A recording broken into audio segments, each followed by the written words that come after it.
Eu sou aluna do terceiro ano, da turma matutina. Vou ser a monitora de vocês de direito civil desse semestre. Depois eu vou deixar no chat o meu número, o meu Instagram, para quem quiser entrar em contato para tirar alguma dúvida, pode ficar à vontade, tá bom? Ontem a Mafê tratou com vocês sobre pessoa natural e iniciou direitos da personalidade. E hoje eu vou dar continuidade em direitos da personalidade e a gente vai falar um pouco sobre pessoas jurídicas também, que é um assunto muito importante e que com certeza vai cair na prova de vocês. Eu separei umas questões também para caso dê tempo, e eu acredito que vá dar tempo, a gente faça.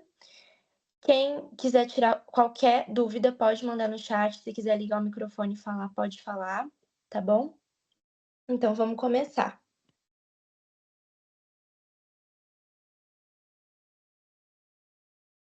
Como eu disse, a Mafê ontem tratou com vocês sobre pessoa natural e pessoa jurídica a gente vai falar no final, mas é importante a gente destacar a diferença entre os dois. Então, enquanto pessoa natural, o sujeito ele nasce e a pessoa natural ela é constituída através de outra pessoa natural. E a gente vai falar um pouco sobre os direitos da personalidade. Os direitos da personalidade, eles são direitos subjetivos, que dizem respeito aos nossos valores e à nossa identidade. E eles são protegidos pelo Código Civil, pela Constituição Federal, e existem várias características desses direitos que a gente precisa saber. São eles a imprescrição dos direitos da personalidade, eles são impenhoráveis, eles não admitem penhora, eles não podem ser vendidos, eles não podem ser transmitidos para outras pessoas, eles são ilimitados e são extrapatrimoniais. A cláusula geral dos direitos da personalidade está no artigo 12 do Código Civil. Peço que vocês depois também deem uma olhada no código para poder complementar o estudo de vocês. E se esses direitos eles forem violados, as pessoas elas podem requerer perdas e danos. O que seria isso?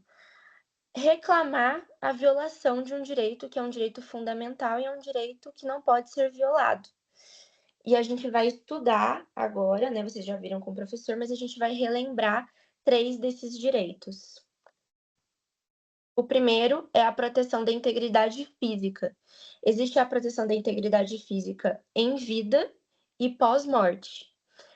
Como uma regra geral, né, é proibida a disposição do nosso corpo se isso causar uma diminuição permanente em algum membro ou contrariar os bons costumes.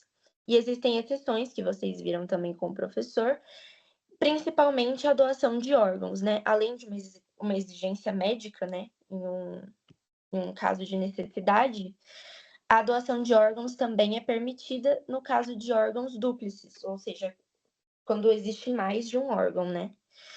E algo importante que eu acho que o professor também tacou na sala com vocês é que ninguém pode ser forçado a um tratamento com risco de vida.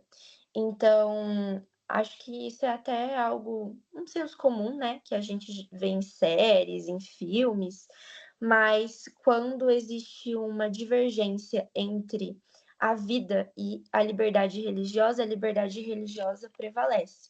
Então, por exemplo, no caso de uma transfusão de sangue, em que o médico tenha condições de fazer, mas o paciente ele não quer ou a família insiste em não fazer por conta de uma religião, isso é atendido, né, o paciente ele não é obrigado a fazer.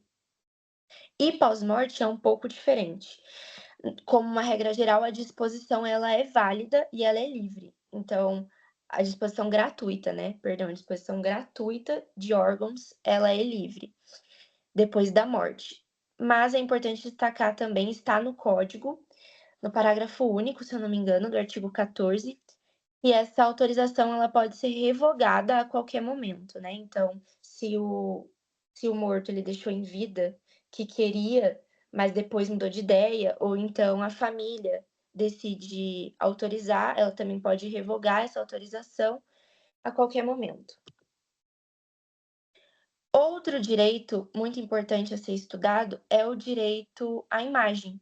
E o direito à imagem, na verdade, ele é muito complexo, porque ele é enorme, diz respeito a toda a nossa imagem, né? Então, não só a nossa fotografia, mas também a nossa voz e coisas pessoais sobre nós. E, como regra, é proibido o uso da nossa imagem que prejudique a nossa boa fama, a honra, a nossa respeitabilidade, reputação e que também se destine para fins comerciais. Mas também é importante destacar aqui, gente, que não é necessário comprovar um prejuízo para poder alegar a violação do direito de imagem, tá? Então, se uma pessoa posta uma foto sua nas redes sociais, ela já automaticamente já violou a sua imagem. Você não precisa provar que teve um dano, né? Um outro é a vida privada. Então, nossa vida privada, ela é inviolável. E a gente pode dividir essa vida privada em duas esferas, a intimidade e a privacidade. No que diz respeito à intimidade, a gente está falando sobre algo realmente muito, muito, muito íntimo da gente, como, por exemplo, a nossa orientação sexual ou o nosso corpo, né? Enfim, as relações que a gente tem com as pessoas. E a privacidade diz respeito a coisas que não são tão, como que eu posso explicar? Que não são tão escondidas, mas que também dizem respeito à nossa privacidade, como, por exemplo, o interior da nossa casa, né? Não é algo tão escondido e não diz respeito tanto a nós, né, ao nosso corpo, mas é algo privado da nossa vida, é a nossa casa. Alguém tem alguma dúvida referente a direitos da personalidade? Se tiverem, podem falar ou mandar no chat, porque senão a gente parte para a pessoa jurídica, que é um pouquinho maior.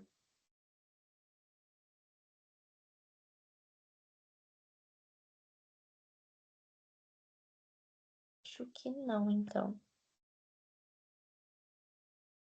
Então vamos para a pessoa jurídica. Diferente, né, da pessoa natural, a pessoa jurídica ela compõe um conjunto de pessoas ou de bens que depois de constituído, né, se dotam de personalidade própria para alcançarem objetivos comuns. Então, é um conjunto de pessoas ou uma pessoa só com um objetivo em comum que se juntam para um objetivo maior, né? E aí a gente vai ver os tipos de pessoas jurídicas que existem. E qual que o grande diferencial, né, de quem tem uma PJ? É a autonomia patrimonial que a pessoa jurídica ela tem. Então, a personalidade dos sócios, ela se difere da personalidade da empresa, né? Inclusive no que diz respeito às dívidas, né? Sobre a natureza jurídica, eu recomendo, é importante vocês saberem todas, mas é importante principalmente vocês entenderem qual é a teoria adotada pelo direito, e é a teoria da realidade técnica, que é a visão do Código Civil, né? Que é justamente o direito reconhecer a existência de grupos, de pessoas unidas em prol de um objetivo comum para abrir uma pessoa jurídica, né? A gente tem a teoria da ficção e a teoria da realidade. A teoria da ficção, ela não é adotada justamente porque ela entende que a pessoa jurídica ela é abstrata. E é impossível de explicar a existência do Estado, que é uma pessoa jurídica, se a gente entende que a pessoa jurídica é abstrata, porque nós sabemos que o Estado existe, né? Ele não é abstrato, ele existe, e o Estado é uma pessoa jurídica. E por isso que a teoria da realidade é que é adotada pelo Código Civil, porque ela acredita que existe uma força da sociedade em reconhecer a existência dessas pessoas que têm objetivos em comum e se juntam em prol desse objetivo. Então é bom vocês guardarem que a teoria adotada é a teoria da realidade técnica.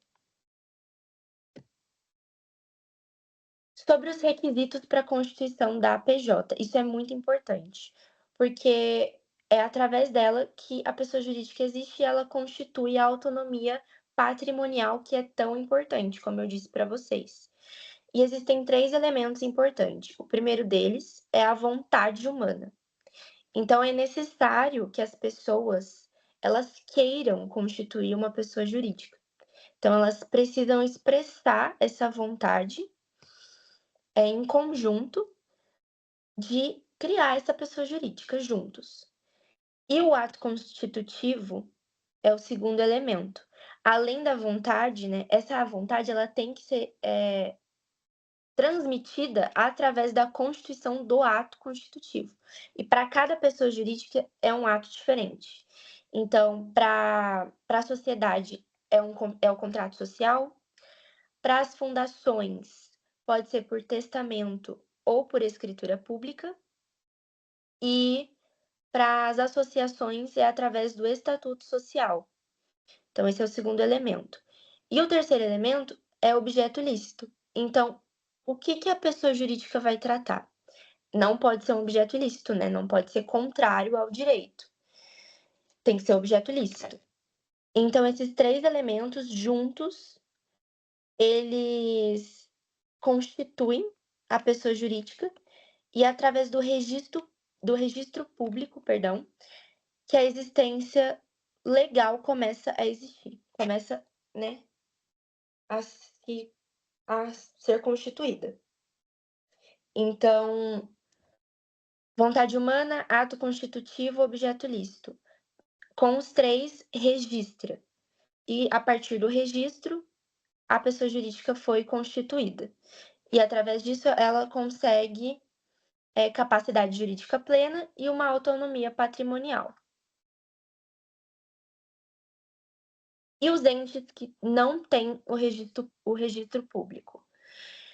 A gente tem as sociedades irregulares ou de fato e os entes despersonalizados.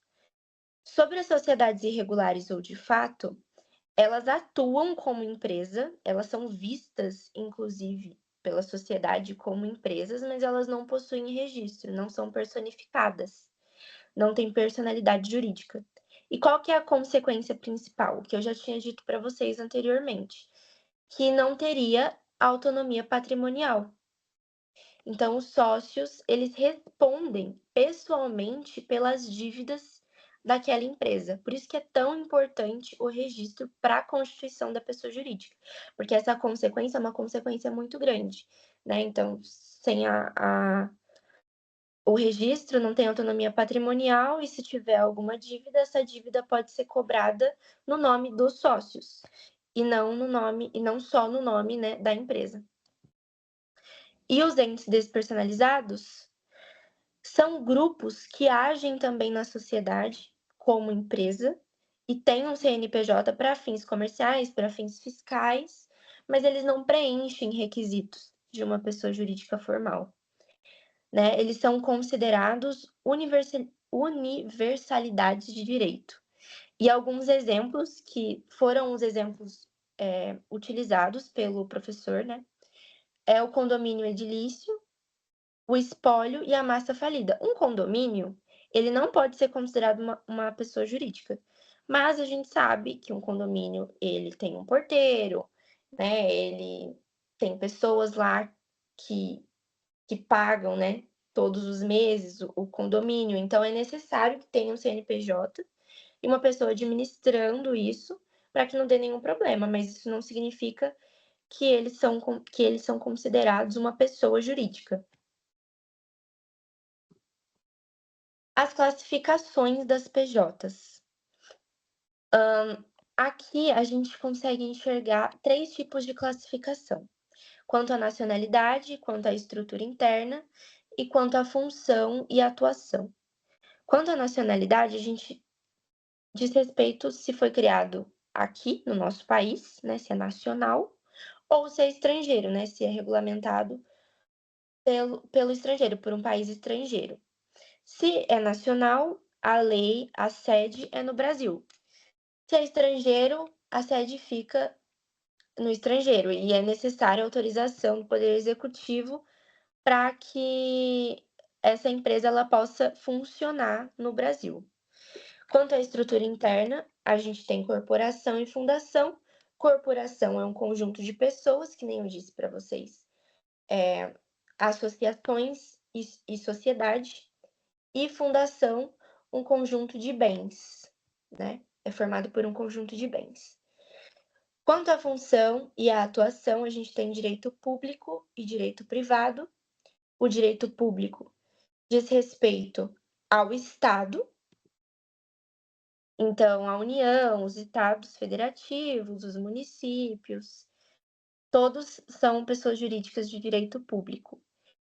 E o direito privado, que nós vamos estudar logo mais, as associações, as sociedades, fundações, os partidos políticos e as organizações religiosas. Aí eu trouxe aqui para vocês um quadro simples, eu peço que vocês novamente olhem o slide depois do professor, leiam a legislação, né? Aqui é artigo 53 e seguintes, artigo 981 e seguintes, e artigo 62 e seguintes também, tá? Então, olhem a legislação, leiam a doutrina, porque é muito importante. E aqui é um quadro comparativo que eu fiz para vocês conseguirem diferenciar essas três pessoas jurídicas. As associações, elas são formadas pela união de pessoas, como eu disse anteriormente para vocês, e elas não têm um fim lucrativo, né? É sem fins lucrativos. Isso não significa que elas não podem ter um lucro. O que acontece é que esse lucro ele precisa ser todo revertido para a própria fundação. E o documento constitutivo, como eu disse para vocês, é o Estatuto Social. Deixa eu ver aqui algumas outras anotações que eu fiz referente à associação que eu considero importante. Sobre a exclusão de um sócio por justo motivo, ela é possível, mas é preciso que a gente respeite os princípios da ampla defesa e do contraditório. Então, o sócio ele precisa ser ouvido, né? O associado precisa ser ouvido antes dessa exclusão ser formalizada. E o direito de retirada é inerente, então ele está presente na associação, porque ninguém é obrigado a se associar ou a se manter associado, né? Importante vocês saberem que o órgão máximo da associação é a Assembleia Geral, né? E é através da Assembleia Geral que os membros vão poder destituir, né? Os administradores, alterar o Estatuto Social através de votação. E no caso de dissolução, os bens eles serão destinados a uma outra entidade da mesma linha, indicada no estatuto, ou se o estatuto não prevê, vai ser por deliberação dos associados, né? Referente à sociedade, também é uma união de pessoas, assim como a associação. O documento passa a ser o contrato social e tem um fim econômico, né? Então, tem um fim lucrativo e, inclusive, uma partilha desses resultados. É uma entidade que se constitui por sócios, né? Associações, associados, sociedades são sócios. São pessoas que se obrigam a contribuir com bens e serviços para o exercício de uma determinada atividade econômica. E, no fim, existe a partilha dos lucros, né? Dos resultados. E as fundações, ela é constituída por vontade de um ou mais instituidor que indica um acervo de bens, né? Pode ser dinheiro ou pode ser um bem mesmo, uma casa, né? Acho que provavelmente já deu o exemplo de um orfanato que, né, pode ser uma fundação, para a realização de um fim determinado, né, sempre um interesse público e também sem fins lucrativos. E o documento constitutivo pode ser uma escritura pública ou então um testamento.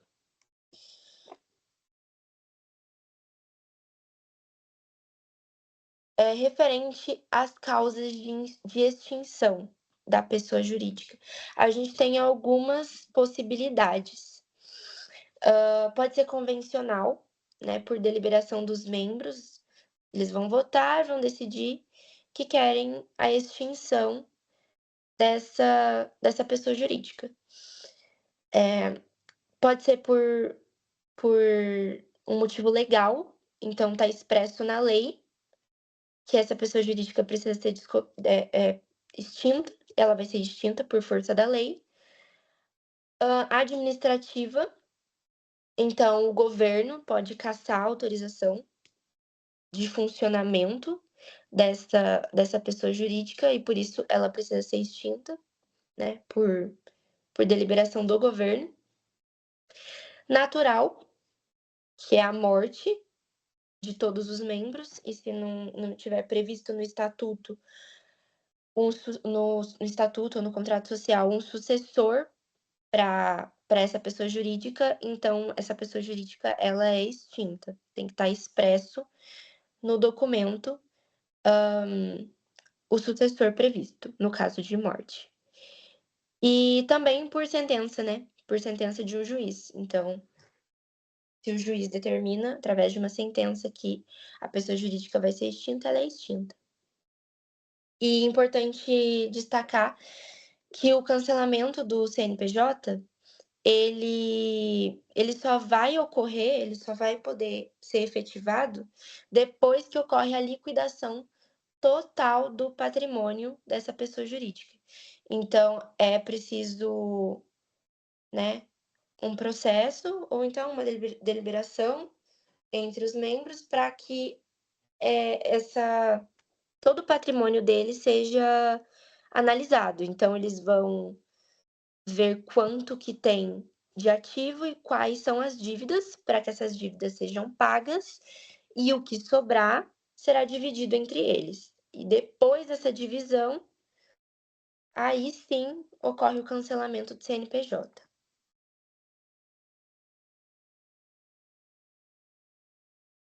E por fim, eu trouxe só um quadro comparativo sobre a extinção da personalidade, a personalidade da pessoa natural e a personalidade da pessoa jurídica. Então, a pessoa natural ocorre pela morte, a morte real, ou a morte presumida, né, com ou sem decretação de ausência, que eu acho que vocês já viram ontem, e ocorre o efeito imediato, né, a abertura da sucessão. Já da pessoa jurídica, ocorre pela extinção, nos casos que eu falei anteriormente para vocês, convencional, legal, administrativo, judicial e natural. E exige um processo transitório patrimonial, que eu falei para vocês, que é a liquidação. E a etapa final é o cancelamento do registro público e do CNPJ daquela empresa que já não existe mais. Gente, ficou alguma dúvida? Vocês têm alguma pergunta? Porque eu trouxe alguns exercícios para a gente resolver. Alguns exercícios de alternativa e 2 exercícios discursivos, que a prova de vocês eu acho que vai cair questão discursiva, pelo que o professor falou, e é importante que vocês treinem. Então, se vocês tiverem alguma dúvida, podem perguntar ou mandar pelo chat, tá?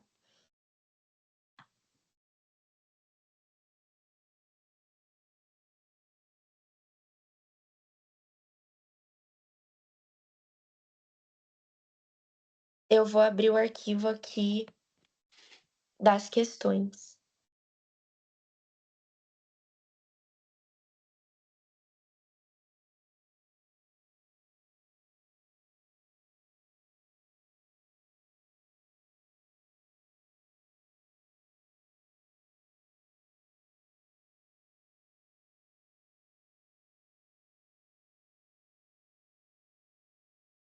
Eu peço que vocês anotem o que vocês acham, né, que é a resposta, e mandem aqui no chat também, porque no final eu vou passar o gabarito para vocês.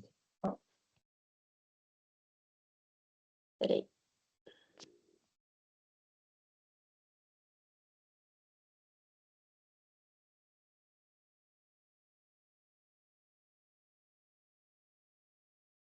Todas essas questões são questões da OAB. Eu acho que vocês também têm questões de alternativa na prova, né? E são questões da OAB, né? Vocês vão ver que é super tranquilo, não é nada de fora do que vocês já estudaram.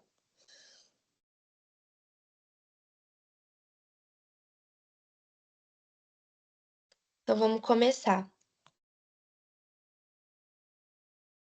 A primeira questão.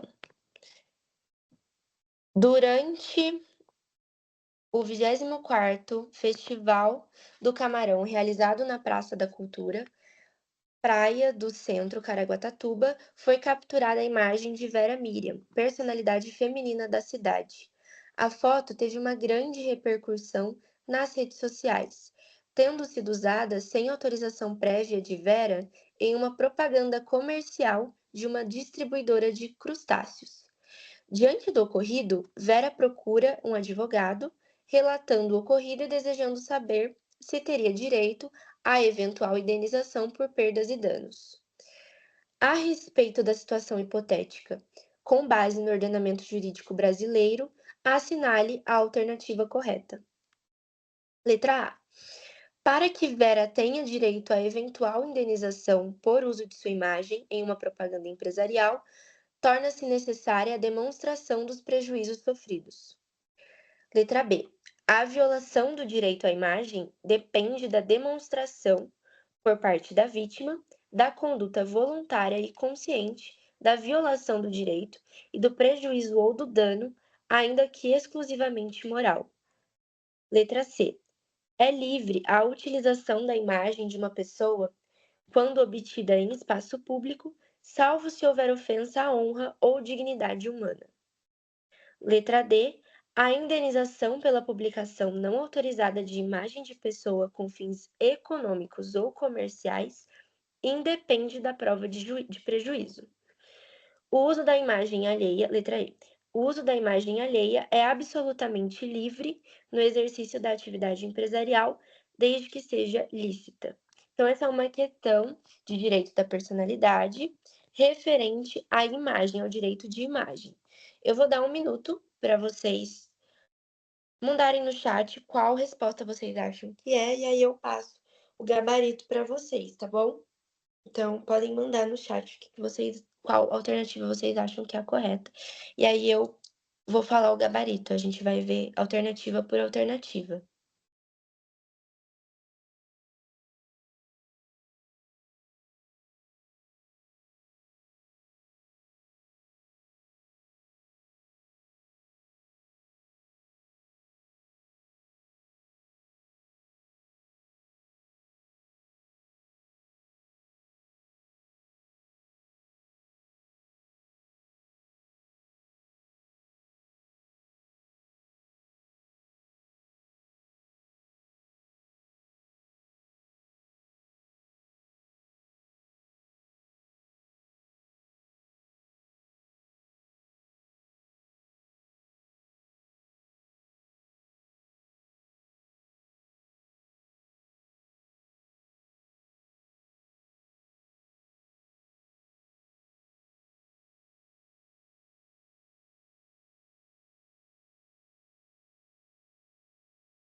Eu vi que a Samantha respondeu letra D. Vamos olhar aqui. Para que Vera tenha direito à eventual indenização por uso de sua imagem em uma propaganda empresarial, torna-se necessária a demonstração dos prejuízos sofridos. Como eu disse para vocês, é desnecessária a demonstração dos prejuízos sofridos quando existe um fim lucrativo, né, um fim comercial, para isso e quando também é violado, a boa fama, a respeitabilidade da pessoa. Então a gente já descarta A. A violação do direito à imagem depende da demonstração, por parte da vítima, da conduta voluntária e consciente, da violação do direito do prejuízo ou do dano, ainda que exclusivamente moral. Assim como a letra A também fala da, do prejuízo, né, do dano que causa a vítima, mas, como eu disse, não é necessário a comprovação disso. É livre a utilização da imagem de uma pessoa quando obtida em espaço público, salvo se houver ofensa à honra ou dignidade humana. Também está errada, né? Porque está em espaço público e não, né? Que precisa, que pode violar a utilização da imagem de uma pessoa, né? Então, essa também está errada. A letra D. A indenização pela publicação não autorizada de imagem de pessoa com fins econômicos ou comerciais independe de prova de prejuízo. E sim, essa é a correta. Então, não é necessário a comprovação de um prejuízo quando é publicada a imagem, é violada a imagem de uma pessoa, quando se tem fins econômicos e comerciais, que foi exatamente o que o enunciado disse, né? Aqui, ó, em uma propaganda comercial de uma distribuidora de crustáceos. E a letra E, o uso da imagem alheia é absolutamente livre no exercício da atividade empresarial, desde que seja lícita. Não é livre, né? Precisa de autorização prévia para poder utilizar a imagem alheia numa atividade empresarial. Agora, a 2. João Marcos, renomado escritor, adota em suas publicações literárias o pseudônimo Hilton Carrilho, pelo qual é nacionalmente conhecido. Vitor, editor da revista Z, empregou o pseudônimo Hilton Carrilho em vários artigos publicados nesse periódico, de sorte a expô-lo ao ridículo e ao desprezo público. Em face dessas considerações, assinale a alternativa correta. A legislação civil, com o intuito de evitar o anonimato, não protege o pseudônimo, e, em razão disso, não há de se cogitar em ofensa a direito da personalidade no caso em exame. Letra B. A revista Z pode utilizar o referido pseudônimo em uma propaganda comercial associada a um pequeno trecho da obra do referido escritor, sem expô-lo ao ridículo ou ao desprezo público, independente da sua autorização. Letra C. O uso indevido do pseudônimo sujeita quem comete o abuso às sanções legais pertinentes, como interrupção de sua utilização e perdas e danos.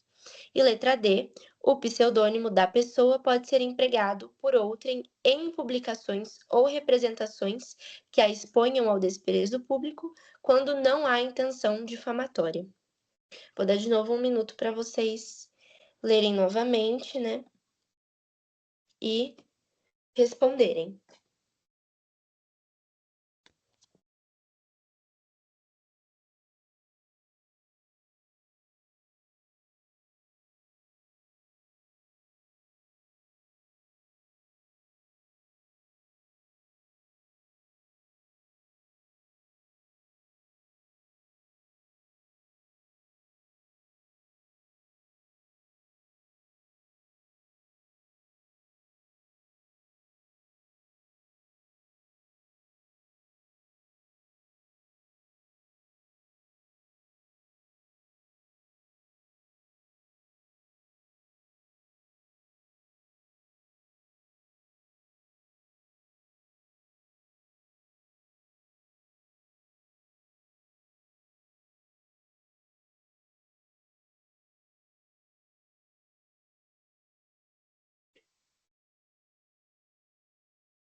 Bom, gente, apesar de a gente não ter falado propriamente sobre o nome hoje, eu acredito que vocês tenham visto ontem com a Mafê, o nome também ele é protegido pelo direito das personalidades e ele não pode ser violado, né? Então, o nome da pessoa não pode ser divulgado para fins comerciais sem autorização dessa pessoa. Então, a gente vai ver as alternativas aqui novamente para ir descartando. A legislação civil, com o intuito de evitar o anonimato, não protege o pseudônimo, e, em razão disso, não há de se cogitar em ofensa a direito da personalidade no caso em exame. É mentira, porque o nosso código ele protege sim o nosso nome e o nosso pseudônimo. Nesse caso, o João Marcos, ele é conhecido, ele é uma pessoa pública e ele é reconhecido como escritor com este nome, né, de Hilton Carrilho. Então, é o nome dele. A revista Z pode utilizar o referido pseudônimo em uma propaganda comercial, associado a um pequeno trecho da obra do referido escritor, sem expô-lo ao ridículo ou ao desprezo público, independente da sua autorização. Letra C. Eu vou ler todos e depois a gente comenta. O uso indevido do pseudônimo sujeita quem comete o abuso às sanções legais pertinentes, como interrupção de sua utilização e perdas e danos. E letra D. O pseudônimo da pessoa pode ser empregado por outrem em publicações ou representações que a exponham ao desprezo público quando não há intenção difamatória. A letra D a gente também pode descartar, porque quando não há intenção difamatória, mas expõe ao desprezo público. Então, se expõe ao desprezo público, já está infringindo, né? Agora vamos ler a B e a C. Vocês falaram que ficaram em dúvida, eu vi aí vocês falando. E aí agora eu fui ler novamente e eu também estou em dúvida se essa questão não foi anulada. Eu vou dar uma olhada. Mas o gabarito oficial é a letra C. O uso indevido do pseudônimo sujeita quem comete o abuso às sanções legais pertinentes, como interrupção de sua utilização e perdas e danos. Então, o que está dizendo é que, nesse caso, o João, ele pode, né, entrar com uma ação contra a revista e pedir para que pare de utilizar, né, o nome, o pseudônimo dele e requerer perdas e danos. Eu vou dar uma olhada aqui, gente.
Gente, não foi anulada.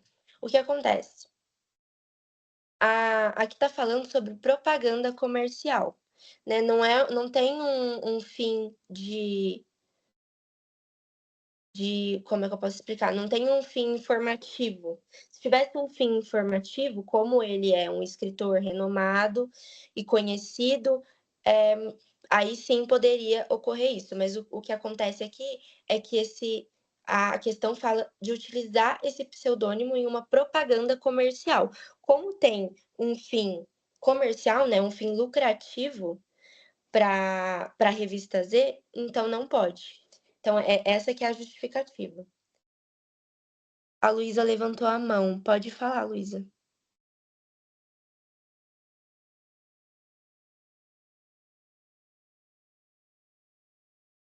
Deixa eu ler aqui a questão.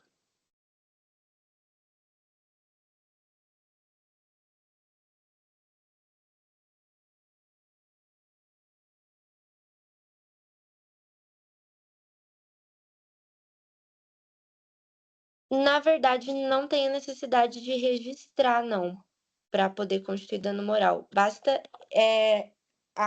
ele conseguir mostrar que é relevante esse pseudônimo, né? Então, se ele já é conhecido por esse nome, se todas as pessoas conhecem ele por esse nome, se ele ficou famoso por esse nome, então não tem essa necessidade.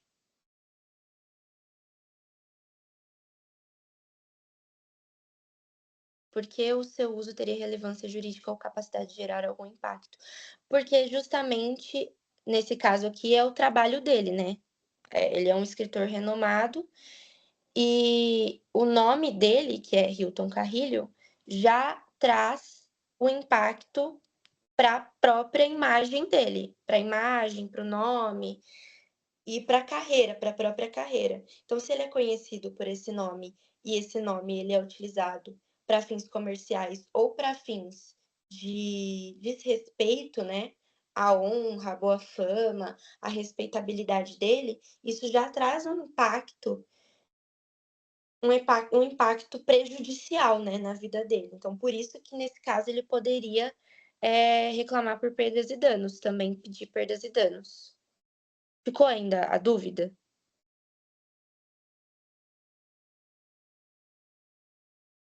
Imagina. Agora a última de direitos da personalidade. A proteção da pessoa é uma tendência marcante do atual direito privado, o que leva alguns autores a conceberem a existência de uma verdadeira cláusula geral de tutela da personalidade. Nesse sentido, uma das mudanças mais celebradas do novo Código Civil foi a introdução de um capítulo próprio sobre os chamados direitos da personalidade. Tá falando isso no título porque é uma questão antiga, tá, gente? Em relação à disciplina legal dos direitos da personalidade no Código Civil, é correto afirmar que, havendo lesão a direito da personalidade, em se tratando de morto, não é mais possível que se reclamem perdas e danos, visto que a morte põe fim à existência da pessoa natural e os direitos personalíssimos são intransmissíveis. Letra B. Como regra, os direitos da personalidade são intransmissíveis e irrenunciáveis, mas o seu exercício poderá sofrer irrestrita limitação voluntária. Letra C. É permitida a disposição gratuita do próprio corpo, no todo ou em parte, com objetivo altruístico ou científico, para depois da morte, sendo que tal ato de disposição poderá ser revogado a qualquer tempo. Letra D. Em razão de sua maior visibilidade social, a proteção dos direitos da personalidade das celebridades e das chamadas pessoas públicas é mais flexível, sendo permitido utilizar o seu nome para finalidade comercial, ainda que sem prévia autorização. Também vou dar um minuto, eu vi que a Samantha já respondeu, vou dar um minuto também para vocês responderem.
Bom, gente, vamos lá. Letra A. Havendo lesão a direitos da personalidade em se tratando de morto, não é mais possível que se reclamem perdas e danos, visto que a morte põe fim à existência da pessoa natural e os direitos personalíssimos são intransmissíveis. Essa tá errada, porque realmente, né, a morte põe fim à existência da pessoa natural, mas os direitos personalíssimos, se forem violados, né, eles podem ser reclamados pelo cônjuge sobrevivente ou por um parente, tá? Isso está previsto no artigo 12, acho que no parágrafo único do artigo 12 do Código Civil. Por isso que eu peço que vocês leiam o código, porque no código todas as regras estão no código. A letra B. Como regra geral, os direitos da personalidade são intransmissíveis e irrenunciáveis, mas o seu exercício poderá sofrer irrestrita limitação voluntária. Também está errada, né?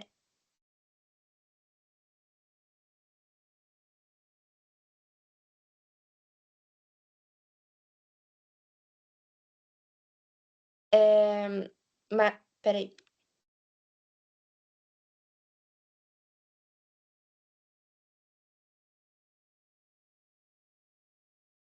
O exercício, ele não pode sofrer limitação irrestrita, tá? Só temporária e limitada. E eu acho que está no código também, tá no artigo 11. Se vocês quiserem anotar depois para vocês darem uma lida, tá no artigo 11. A letra C, que a Samantha falou que é a correta, é permitida a disposição gratuita do próprio corpo, no todo ou em parte, com objetivo altruístico ou científico, para depois da morte, sendo que tal ato de disposição poderá ser revogado a qualquer tempo. Foi exatamente o que a gente viu sobre a proteção da integridade física aqui na monitoria. Depois da morte, é possível a disposição gratuita do próprio corpo, no todo ou em parte, mas essa disposição ela também pode ser revogada a qualquer tempo. Tá certinho essa alternativa. Em razão de sua maior visibilidade social, a proteção dos direitos da personalidade das celebridades e das chamadas pessoas públicas é mais flexível, sendo permitido utilizar o seu nome para finalidade comercial, ainda que sem prévia autorização. Como eu expliquei na outra questão, ela é flexível para questões informativas, né? Mas não para finalidade comercial. Se há finalidade comercial, é necessária uma prévia autorização daquela pessoa. Vou fazer uma aqui rapidinho de pessoa jurídica, para eu conseguir falar com vocês uma questão discursiva. A Associação Atlética de uma renomada instituição de ensino jurídico brasileira, que possui mais de 600 associados, publica edital em seu site e também nas redes sociais da convocação para uma Assembleia Geral a ser realizada por meio eletrônico 30 dias após a publicação, tendo como pauta a aprovação das contas dos diretores relativas ao exercício financeiro anterior e a alteração do estatuto. Diante da situação narrada, assinale a afirmativa correta. A convocação de assembleia feita pela Associação Atlética apresenta um vício formal que conduz à nulidade absoluta, haja vista a impossibilidade da realização de assembleia por meio eletrônico. A realização de Assembleia Geral por meio eletrônico é possível juridicamente, desde que respeitada a participação e a manifestação dos associados, salvo para alteração estatutária, que deverá ser feita por reunião presencial, de modo que o edital da Associação Atlética é nulo, admitindo-se a conversão. A realização de Assembleia Geral por meio eletrônico é válida, desde que garantida a participação e a manifestação dos associados, além do respeito às normas estatutárias, inclusive para a finalidade de alteração dos estatutos. A realização de Assembleia Geral por meio eletrônico é anulável por falta de previsão legal, admitindo-se por conseguinte a convalidação. Também vou dar um minuto para vocês.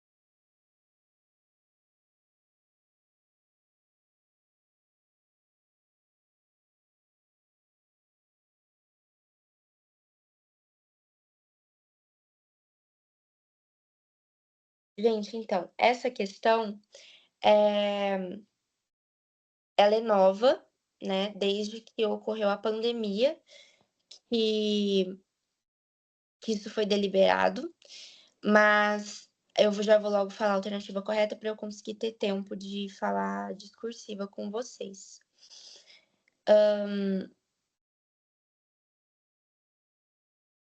A alternativa correta é a letra C. Ela é possível por meio eletrônico, ela é válida, desde que garantida a participação e a manifestação dos associados, além do respeito às normas estatutárias, inclusive para a finalidade de alteração dos estatutos. Então, o nosso código ele ficou mais flexível, é possível a realização de assembleia geral, e isso é algo que eu acho que o Chacon deve ter comentado com vocês, que é possível a realização de assembleia geral através online, né. Esse arquivo ele acho que já foi disponibilizado para vocês, então depois vocês, por favor, façam a outra questão de alternativa e a outra discursiva que não vai dar tempo da gente fazer.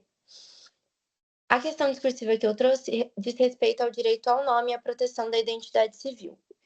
Carla possui nome completo incomum, o que sempre a torna facilmente identificável em seu meio social e profissional. Recentemente tomou conhecimento de que uma empresa passou a utilizar seu nome completo como marca de uma linha de produtos comercializados nacionalmente, sem qualquer autorização. A associação do nome a produtos de baixa qualidade gerou confusão no mercado, levando terceiros a acreditarem que Carla estaria vinculada à atividade empresarial, o que acabou por prejudicar sua reputação profissional e sua credibilidade. A empresa, ao ser questionada, alegou que o nome não possui registro como marca exclusiva e que não há impedimento legal para sua utilização no mercado. Diante disso, responda: a alegação da empresa é juridicamente válida? Analise e indique as medidas judiciais cabíveis para a tutela do direito de Carla. Na prova do professor, ele sempre vai deixar uma quantidade de linhas para vocês responderem. Normalmente é de 6 a 8 linhas por resposta, e vocês não podem ultrapassar, né? Tem que deixar certinho, não pode ultrapassar o número de linhas, mas fiquem tranquilos, porque assim, uma resposta fundamentada é o que ele espera, tá? Uma resposta objetiva que não contorne, né, que seja objetiva e que tenha fundamento jurídico. Então, vamos para a resposta elaborada por mim aqui. A alegação da empresa é juridicamente válida? A alegação da empresa não está correta, pois a proteção ao nome não depende de registro como marca. O nome civil é um direito da personalidade previsto no Código Civil e tem como função identificar a pessoa na sociedade, estando diretamente ligado à sua dignidade. Por isso, ele recebe proteção jurídica especial, não podendo ser utilizado por terceiros sem autorização, principalmente quando isso pode causar prejuízo à imagem. No caso, houve utilização sem autorização, com finalidade comercial e ainda causando prejuízo à reputação de Carla. Então é isso, tá, gente? Sejam objetivos, expliquem, falem sim, não, expliquem o porquê, fundamentando. Então, aqui a gente trouxe que está previsto no Código Civil, que é um direito da personalidade e que está ligado diretamente à dignidade, recebe uma proteção jurídica e não pode ser violado, não pode ser utilizado sem prévia autorização. E a outra pergunta, para finalizar, indique as medidas judiciais cabíveis para a tutela do direito de Carla. Carla pode ingressar com ação judicial para exigir que a empresa cesse imediatamente o uso do seu nome, além de pedir indenização por direitos morais. Por danos morais. Isso porque sua imagem e reputação foram prejudicados pelo uso indevido, o que é suficiente para gerar o dever de indenizar. Então, o que eu falei, quando um direito da personalidade for violado, artigo 12, leiam depois. E fundamentem utilizando o Código Civil. Não precisa falar o número do artigo, tá, gente? Por favor. Mas é possível que ela ingresse com uma ação judicial para pedir que pare de usar imediatamente o uso do seu nome e também reclamar por perdas e danos. Eu espero que eu tenha sido clara. Eu vou deixar aqui no chat para vocês o meu número Muito obrigada, gente, por hoje. Qualquer dúvida mesmo, podem me mandar mensagem que eu tiro referente à monitoria, referente a qualquer outro assunto que não tenha sido tratado aqui. Eu agradeço a participação de vocês e até semana que vem. Boa prova!